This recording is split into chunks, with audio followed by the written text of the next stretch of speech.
This episode of Peppa Pig was never shown on TV and is a deleted episode of the animated series The Dark Steps in the House.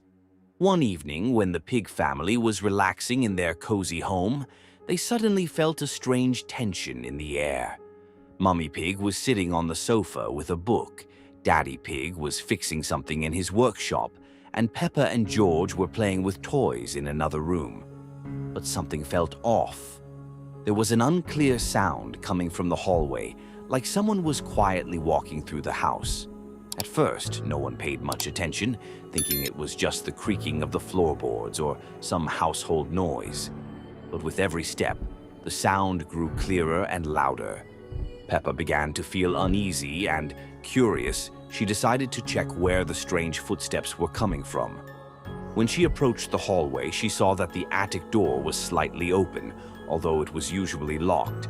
From inside came a strange grinding noise and faint, ominous footsteps. Peppa screamed, calling for Daddy Pig, but no one heard her. She stepped closer to the attic, and suddenly the door closed on its own, leaving her standing in front of it. Then, from behind the door, came a deep, heavy step, as if something large and dark was moving in the attic's dark corners. Peppa's heart froze in her chest. She screamed for help, but realized that her voice didn't carry through the house. It was as if the house had become distorted, and nothing was quite right. Suddenly, the air grew heavy, and Peppa found herself unable to move. It felt like the steps were closing in on her, getting louder and closer with each passing second. She ran back to the room where her parents and George were, but when she entered, she saw them frozen in place, their eyes empty and lifeless, as if they had turned to stone. At that moment, Peppa realized that she couldn't escape the house, and anyone who stayed inside would eventually become petrified. The footsteps were getting closer and closer, and the house felt like it was slowly freezing in time. As Peppa approached the door, she realized it didn't lead to the usual street. It led to another world, a world where footsteps were a sentence, and her family would remain trapped in this house forever. In the final moments, Peppa tried to leave the house, but as she stepped onto the street, she saw her own steps slowing down and turning to stone. In her eyes appeared an emptiness, and she understood that she too had become a part of this world, just like her family. With every step she took, with every glance, her soul froze forever, and the world remained in darkness and shadow. This episode of the animated series, Peppa Pig, has never been shown on TV. Peppa Pig, Eyes in the Dark. In the pig family's house, an unusual silence reigned. Lately, George had hardly spoken to his sister. He no longer played with his dinosaur, didn't ask for bedtime stories, and didn't laugh the way he used to. Instead, he spent long hours sitting at the table by the window, clutching a pencil. Sheets of paper were scattered everywhere, on the floor, on the chair, even by the bed. All of them were covered with the same strange symbols, circles with short lines, resembling eyes. "George, what are these drawings?" Peppa asked cautiously. Her brother slowly turned to her. His gaze was unusual, heavy, and somehow too grown up. "You'll find out soon," he whispered, and bent over the papers again. Peppa felt her little hooves grow cold. George was becoming more and more withdrawn, as if his attention was fixed on something she couldn't see. One night, when they were both already lying in their beds, Peppa noticed that George wasn't asleep. He sat right on his sheets, staring at the ceiling. His eyes shimmered strangely, reflecting the moonlight. But there was no warmth in that gleam. It felt as if a bottomless depth was hiding inside them, one she could fall into. "George," Peppa whispered. He didn't answer. He only smiled, in a way he had never smiled before. The next morning, George's bed was empty. His favorite dinosaur lay torn to pieces on the floor. Above his pillow, on the wall, scratches had appeared. Symbols like eyes, as if someone had carved them with a sharp claw. "George!" Peppa called. But the room remained silent. She rushed through the house, searching for her brother in the garden, the kitchen, the living room. but George was nowhere. Everything around her felt too quiet, as if time itself had stopped. When Peppa returned to their room, her eyes fell on the large mirror hanging on the wall. Her heart froze. In the reflection behind her stood George. She spun around quickly. No one was there. But in the mirror, he remained, staring. His eyes glowed with a dim, sickly light, and his lips stretched into a smile. Peppa backed away, and then she noticed that next to George in the reflection sat Labubu. The toy looked almost the same as always, but its eyes flickered with a red glow. On its face lingered the same eerie smile as George's. "George is no more," came a strange voice from the mirror. It was low, drawn out, and echoed both in the room and inside her head. Peppa pressed herself to the wall. The surface of the mirror rippled like water. The shapes of George and Labubu moved forward, toward the glass. Their outlines became sharper, as if they were about to break through. "No!" Peppa screamed. She dashed toward the door, but suddenly froze. In the mirror, her own bed reflected as empty, and on it sat Labubu, very close now, with glowing eyes and a crooked smile. The mirror trembled, and the shadows nearly tore their way out. Peppa squeezed her eyes shut, unable to look.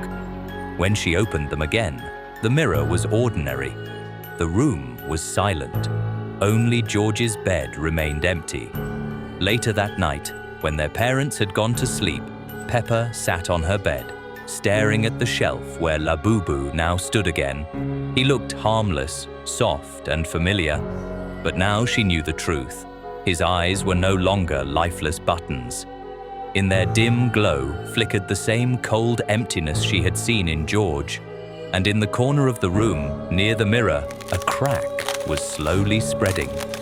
It widened as if something unseen was watching from behind the wall. This episode of the animated series, Peppa Pig, has never been shown on TV. Peppa Pig. Mom is no longer the same. The day was gray and rainy. The clouds hung low over the pig family's house. The wind shook the trees, and raindrops drummed against the windows. Daddy Pig had gone out on business, and Mummy Pig went shopping, leaving Peppa and George at home. They played in the living room, building towers out of blocks, but something felt off. The house seemed quieter than usual, as if the walls were holding their breath, waiting for something. Time dragged on. It was getting dark outside, but Mummy Pig still hadn't returned. Then the lock clicked. The children jumped. The door slowly creaked open. Mummy Pig stepped inside. But something was wrong. Her movements were slow, uneven, as if her body had forgotten how to move. Her wet clothes clung to her skin, but she didn't shake off the rain, didn't take off her boots, didn't say a word. She just stood there, unblinking, staring at the children. The living room grew cold. The air thickened with a strange heaviness, like the moment before a storm. Peppa squeezed George's hand. Mummy Pig's eyes weren't the same. The whites had turned too pale, almost gray, and her pupils had dilated so much that her eyes looked like two black voids. But the most terrifying thing was her mouth. It hung slightly open. Her lips twitched as if she was trying to say something but couldn't. Peppa waited for Mummy to speak, but she just stood there. Then, she stepped forward. The floorboards didn't creak. It was as if her feet weren't touching the ground at all. The lights in the room flickered as though the air had thickened, turning heavier. Mummy Pig moved again. But now her movements became unnatural, fluid, like a puppet suspended on strings. Her head tilted slowly, and in the dim light, Peppa noticed something strange. Something was moving beneath her skin. Dark shapes slithered under the surface of her face, as if hundreds of tiny creatures were living inside. Peppa shivered, but the worst came in the next moment. Mummy Pig lunged forward, suddenly like a broken doll. Her whole body jerked forward, and her mouth stretched open wider than should be possible. Peppa heard a sound for the first time. Not a voice, not a whisper, but a chorus of hundreds of voices speaking at once. The house shuddered. The curtains twisted with writhing shadows, the walls cracked, and from the gaps in the floorboards, a black liquid seeped out. Mummy Pig rose above the ground. Her arms elongated, her fingers became too thin, and from her mouth something slipped out, black, writhing, alive. The shadows in the room folded into a single mass and swarmed forward. Peppa screamed, but there was no sound. All she could hear were footsteps coming closer, the footsteps of something that was no longer Mummy Pig. One evening, when the usual quiet filled Peppa Pig's house, Peppa noticed something strange in her room. On the carpet, right by her bed, lay a small yellow toy. It looked like a little creature with huge black eyes and a wide smile, too straight and motionless to be friendly. "George, look!" Peppa said, picking up the toy. "We've never had this one before." George shrugged. "Maybe it's your new toy." But Peppa was certain she had never seen it before. The toy was light but strangely cold, as if it wasn't made of fabric at all, but of something damp and alive. The next day, she noticed something even more disturbing. On the wall, directly across from her bed, a new window had appeared. It was narrow and tall. Beyond the glass stretched a thick forest full of fog, and among the trees moved dozens of little figures, all exactly like her toy. They stood motionless, staring straight into her room. "Mummy, look!" Peppa called. "There's a window, and the toy is smiling." But Mummy Pig saw nothing. To her, it was just a wall, and the toy wasn't there at all. "You've been playing too much, Peppa," Mummy said gently. "It's time for bed." That night, Peppa woke to a whisper. The toy was sitting on her pillow, quietly repeating, "We're waiting for you. Look through the window." Beyond the glass, the forest was alive. The creatures moved closer, and there were even more of them now. All of them whispered in one voice, "Join us!" Each night, Peppa woke to the same whisper. At first, it was only words. Then she noticed her skin turning a faint shade of yellow. George tried to tell their parents that his sister looked strange, but they only smiled, not seeing anything unusual. On the third night, Peppa's eyes began to darken. She stared into the mirror for a long time, watching as the whites turned grey, until finally they became two black circles. On the fourth night, there were even more creatures in the forest. Their ranks stretched between the trees, and all of them reached out thin hands toward the window. The whisper grew louder, their voices blending into a single chant. "Soon you will be one of us! They're my friends!" Peppa whispered to George. "Soon you'll see them too!" On the fifth night, her smile grew wider and froze on her face, just like the toys. George began to cry and ran to his parents, but they only patted his head. "It was just a dream," said Mummy Pig. By morning, when they returned to the room, Peppa looked normal again. The toy had vanished, but at night it always came back.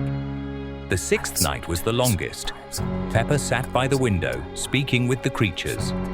At first, she whispered. Then she spoke aloud. She repeated the words they taught her, words George didn't understand. The forest seemed to sway in rhythm with her voice, and the shadows appeared to move with her breath. On the seventh night, everything ended. Peppa stood by the window. Her skin was now fully yellow, her eyes black, her smile stretched so wide her face no longer looked like her own. The toy sat beside her, whispering, "The time has come." The creatures in the forest parted, opening a path. Peppa stepped toward the glass and vanished into it, as if it had turned to water. The room was empty. On the windowsill lay a small yellow toy. Now it whispered to Mummy Pig whenever she entered the room. A week passed. George was playing when he noticed a new toy lying on the floor, exactly the same as Peppa's. On the wall, another window had appeared. In its depths, shrouded in fog, stood Peppa. She was smiling her wide smile and calling to her brother. The cycle had begun again. This is the story of what happened when Peppa Pig's family went to the beach for what they thought would be a normal day. But sometimes, the most dangerous predators wear the most innocent disguises. It was a sunny day when the pig family arrived at the beach. Peppa was building sandcastles when she noticed strange footprints in the sand. Clear impressions of sneakers leading directly from the ocean onto the beach. "Daddy, look at these footprints," Peppa called out. Daddy Pig chuckled. Someone probably just walked into the water wearing their shoes. But Peppa followed the sneaker prints towards some large rocks. As she got closer, she heard soft, melodic humming. Tra-la-lilo, tra-la-la. Peppa crept around the rocks and gasped. Sitting on the sand was an enormous shark wearing bright blue Nike sneakers, singing happily to itself. Tra-la-lilo, tra-la-la, the shark sang, noticing Peppa. It grinned with rows of sharp teeth. "Hello there! Want to play?" Despite her fear, Peppa found herself playing beach ball with the creature, watching as it skillfully kicked the ball with its sneaker-clad fins. "You're really good at this," Peppa laughed. "Tra-la-lilo, tra-la-la! I love to play," the shark sang back. That evening, a loud knock echoed through their house. When Daddy Pig opened the door, there stood the shark, still wearing its blue sneakers. "Hello, I've come to visit. Tra-la-lilo, tra-la-la," the shark announced, pushing inside and making itself at home. The shark squeezed through the doorway and began devouring everything at the dinner table. Plates, food, even the tablecloth. "What on earth is happening?" Mummy Pig exclaimed. "I was hungry. Tra-la-lilo, tra-la-la." It sang with its mouth full. From that day forward, everything changed. The shark decided to stay and established new rules. Everyone had to wear sneakers and sing tra-la-lilo, tra-la-la throughout the day. The shark took over Peppa's bedroom, forcing her to sleep on a mat. One night, Peppa and George tried to sneak out, but the shark was waiting at the door. "Where do you think you're going? Tra-la-lilo, tra-la-la, nobody leaves my family." It sang menacingly, dragging them back inside. The house transformed quickly. Windows were sealed with thick glass, water filled the lower floors, and a sign appeared reading, "Danger, aggressive shark inside." Neighbors would walk by and hear singing from inside, "Tra-la-lilo, tra-la-la." We're all one family now. Through the round window, you could see them, Peppa, George, Mummy Pig and Daddy Pig, all wearing blue sneakers, all singing the shark's song. Behind them, the massive silhouette swam in circles, its toothy grin never fading. And so the shark had found its perfect family. The beach was quiet again, but if you listen carefully, you might still hear it. Tra-la-lilo, tra-la-la. And if you do, you'd better run, because the shark is always looking for new family members to join its endless song. Peppa Pig, the new friend. One sunny morning, Peppa and George were playing in the garden when a strange piglet approached them. He had pale gray skin, odd eyes with a reddish tint, and a quiet, muffled voice. "Hi, I'm Simon," he said with a smile. "Hi, Simon." "Do you want to play with us?" Peppa asked cheerfully. Simon nodded, but his smile seemed a little off to Peppa. George also looked uneasy, but they decided Simon was just their new friend. At first, they played harmless games. Simon suggested hide and seek, but chose the strangest hiding places, like behind the trees where no one ever hid. When George tried to find him, he suddenly heard a whisper behind him, even though Simon should have been far away. "It's just a game," Simon said, stepping out from the shadows. By evening, things got even stranger. Simon asked to stay for dinner, and Mummy Pig invited him to join. "Are you from the next village?" Mummy Pig asked. "I'm from far away," Simon replied quietly, not taking his eyes off his plate. During dinner, he hardly ate, and instead stared at everyone, especially Peppa. After the family went to bed, Peppa noticed Simon still standing in the garden, staring at the house. The next day, Simon came back. He started inviting Peppa and George to play unsettling games. One game was called Look into the Dark. Simon led them into a dark corner of the shed and said, "Look closely. You'll see something interesting." But instead of something fun, Peppa felt a chilling cold, and Simon's shadow in the darkness seemed to move on its own. One evening, Peppa heard whispering outside her bedroom door. She cautiously peeked out and saw Simon standing in the hallway. His eyes were now glowing red. "Peppa, come with me. We'll be best friends forever," he whispered. Terrified, Peppa called for her parents, but when they arrived, Simon was gone. The next day, George disappeared. All they found was his toy dinosaur, abandoned in the garden. Simon appeared again and said, "Don't worry, he's with me. He's happy." Peppa realized Simon wasn't a friend, but something far more sinister. She tried to make him leave, but he just smiled and said, "You're next." This series was lost and never shown on TV. Peppa Pig, the room that wasn't there. The day in the Pig family's house was as usual. Peppa and George were playing in the living room, while Mummy Pig was cooking dinner, and Daddy Pig was reading the newspaper. Everything was familiar, cozy. But in the evening, something strange happened. When Peppa went upstairs to her room, she noticed a door at the end of the hallway. It had never been there. The house wasn't that big, and Peppa knew exactly where everything was.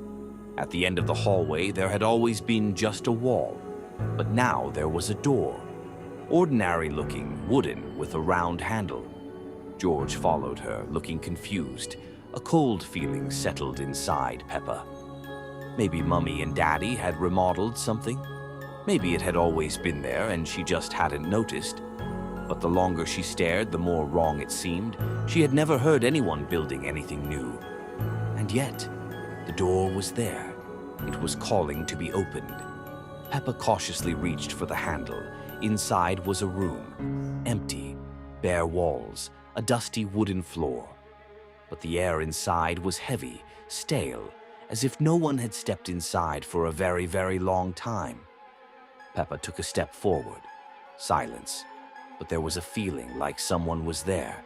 Like someone had just been standing in that corner and moved the moment she entered. George tugged at her hoof, but Peppa didn't move. Something was wrong. They couldn't hear the television from the living room. They couldn't hear their parents' footsteps. Only silence. And then, a step. Peppa turned sharply, but the room was empty. Complete suffocating stillness. And then, the door began to close, slowly, soundlessly, as if someone was pushing it from the other side. Peppa and George lunged for the exit, but too late. The door slammed shut. Darkness. The room had no window, no drafts, not even a crack of light. Only absolute darkness and silence. Peppa yanked at the handle. It wouldn't budge. George curled into a ball, clutching his dinosaur tightly. And then Peppa heard breathing. Deep. Quiet, not hers, not George's. Someone else was in this room. Something was standing in the dark, very close. The vanished house. One morning, Peppa and her family woke up in their usual home. Daddy Pig was warming up breakfast, Mummy Pig was making tea, and George was playing with his toys. Everything was calm, but when Peppa decided to step outside, she noticed something strange. Outside the window, there was no familiar green yard, and the sky looked dull and gray. Peppa went to the door and opened it. There was no sound, no people, just darkness. The yard was gone, and the house itself seemed to be surrounded by a dark, endless space. The walls of the house began to slowly disappear, as if dissolving into the air. Peppa tried to return inside, but the door slammed shut, and everything inside turned dark. She screamed and ran back to her parents, but they were sitting as if nothing had happened. Daddy Pig was still reading the newspaper, and Mummy Pig was still making tea. Peppa tried to tell them what had happened outside, but they didn't hear her.